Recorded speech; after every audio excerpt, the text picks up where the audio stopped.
Okay, let's look at the chain rule. So we've definitely proven the chain rule previously in 118 B or A for functions that are being composed where they're all functions of one variable. But now let's try to do it for our new fancy definition of derivative for functions of multiple variables. So let's suppose f maps e to Rm. E is an open subset of Rn, so f is a function of n variables with m outputs. And let's fix a point in the domain of f. And let's suppose we have a second function. So let me first draw the situation with the first function. Here's this blob depicts our open subset of Rn. And f maps this blob into Rm. So here we have, let's call it Fe, the image of f. Actually, let me make this a little bit smaller. So here I have Fe. And I also have G from D to Rk.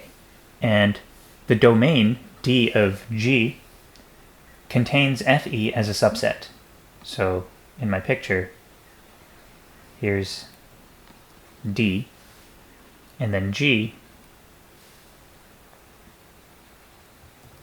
make that slightly smaller. Here's D. And then G maps to Rk. And I don't know, let's just put a blob. And even though we won't need this notation, let's just say that's the image of G.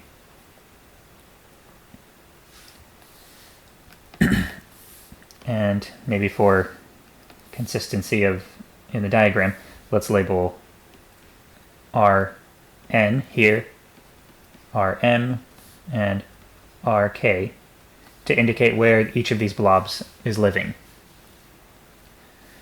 And okay, we've also got our point x here. Let's say that's over here, and that's fixed in the entire situation. There's also f of x, that's going to be somewhere in the image of f, maybe here.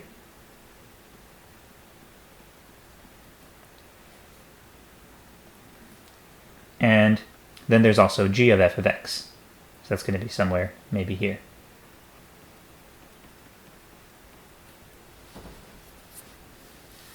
All right, now let's think about what the chain rule should say. So the derivative of f is going to be a linear approximation to f that operates, that tells you the behavior or how the outputs of f change as you change the input of f away from x. So the derivative of f at x is going to be some linear map that operates on displacement vectors like this one, h, displacing you away from the fixed input x that you're starting at. Now if you apply the derivative of f to h, then you're going to get some corresponding displacement vector over here that tells you how the output has changed, at least to linear order, how the output has changed when you change the input. So over here you have some vector, let's call it, let's see, I think I can zoom in. Let's call it what it is, which is f prime x applied to h. And over here, assuming g is differentiable at this green point f of x, over here, if I apply the derivative of g to this red displacement vector, then I should get some corresponding displacement vector of some length pointing in some direction. And I could call this one g prime fx. That's the linear map I'd be applying. And I'm applying it to this vector. The vector this vector over here. So f prime x of h. All right, well, another way of expressing that is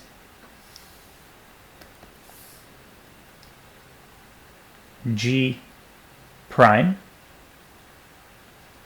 fx, this linear map, composed with f prime x, all applied to h.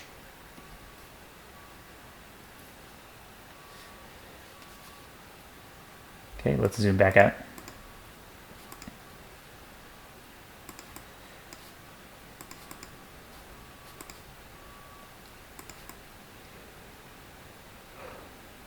All right, so you can see, I haven't stated the chain rule yet. I'm just kind of doing the setup here, but I hope you can see what the chain rule should be, sort of.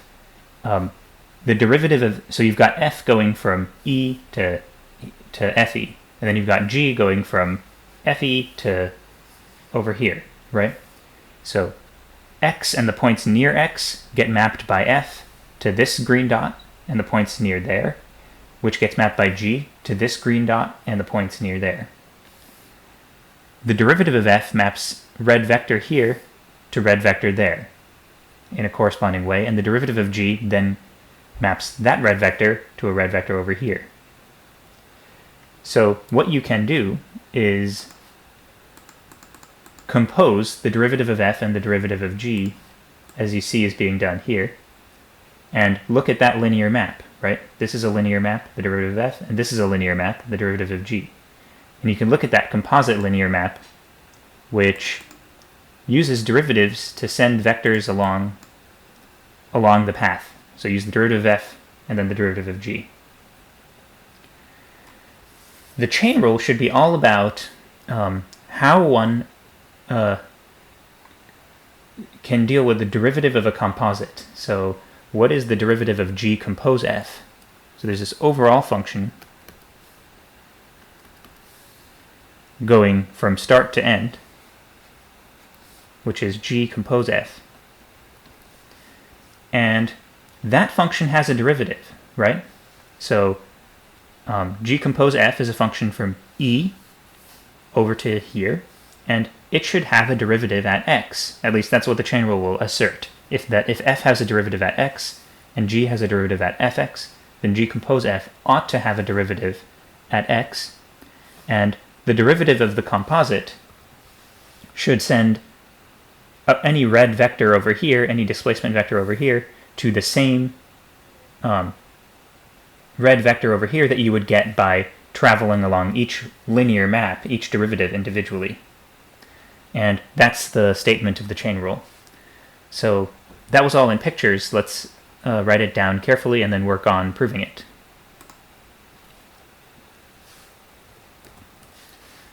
Okay, so this will be theorem 915 in Rudin. Assume f maps e to Rm, e is open.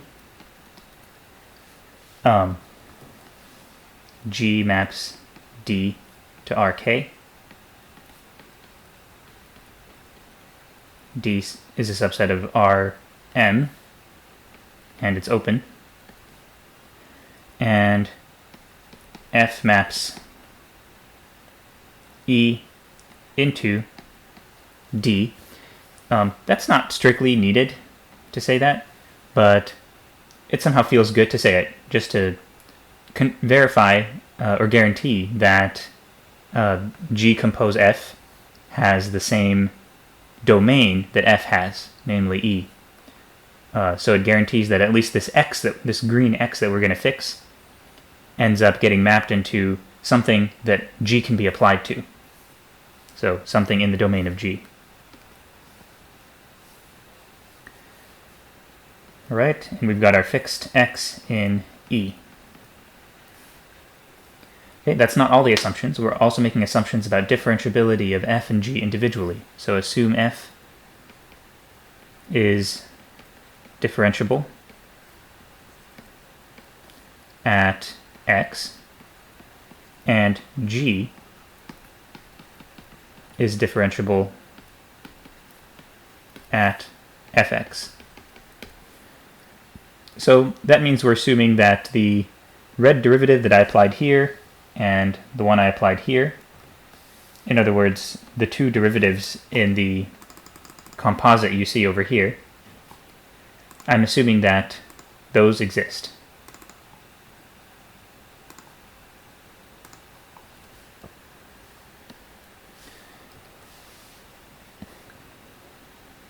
Then the conclusion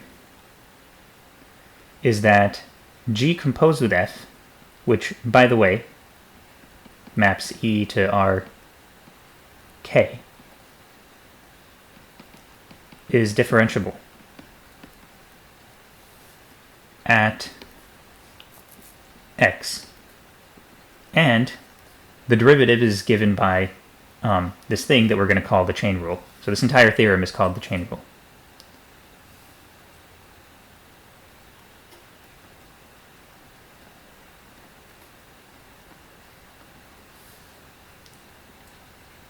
So the derivative should be a linear map. The derivative at x should be a linear map. Let me just write down the type first and then replace it by what it ends up being. So it should be a linear map from Rn, because E is a subset of Rn, to Rk, this k. Okay, so if I want to describe this, then I need to put in an n-tuple, h. And you may have noticed sometimes I'm putting a vector symbol above things and sometimes I'm not. I'm not really being very consistent about when I put a vector symbol, but mainly I'm just using, like x is an n-tuple, right? Just like h is an n-tuple. But I'm putting a vector symbol above h because I'm thinking of it as a displacement vector. I'm even drawing it as an arrow here, whereas x I'm drawing as a point. So it just feels right to put a vector symbol above h. All right, and the chain rule says we get what we would get if we applied the derivative of g at fx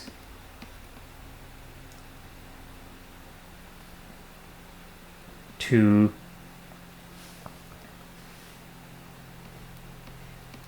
the derivative of f at x applied to h. And this is not the nicest way to look at it, really. So this is a for all h in Rn. There's a nicer way to say it, which is just this linear map equals the linear map you get by composing these two linear maps.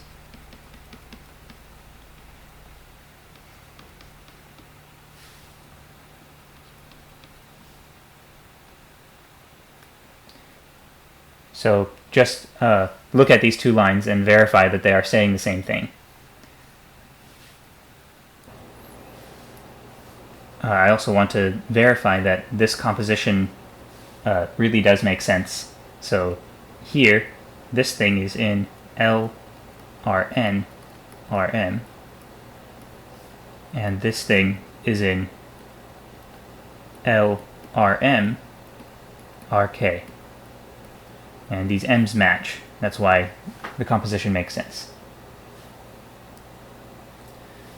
All right, so the chain rule has quite a beautiful statement now. I think it's much prettier than what the chain rule looked like before we introduced this linear maps version of derivatives. It says the derivative of a composite is the composite of the derivatives. Basically, it's just saying that this idea of taking a linear approximation, it distributes over composition. So this is just a really nice way of thinking about it. And it looks, I feel like this is much, much, much more intuitive than the version of the chain rule that you saw in Abbott, or that you see in like single variable calculus. given f of x, f prime of x is a linear approximation to f near x. G prime fx is a linear approximation to g near fx.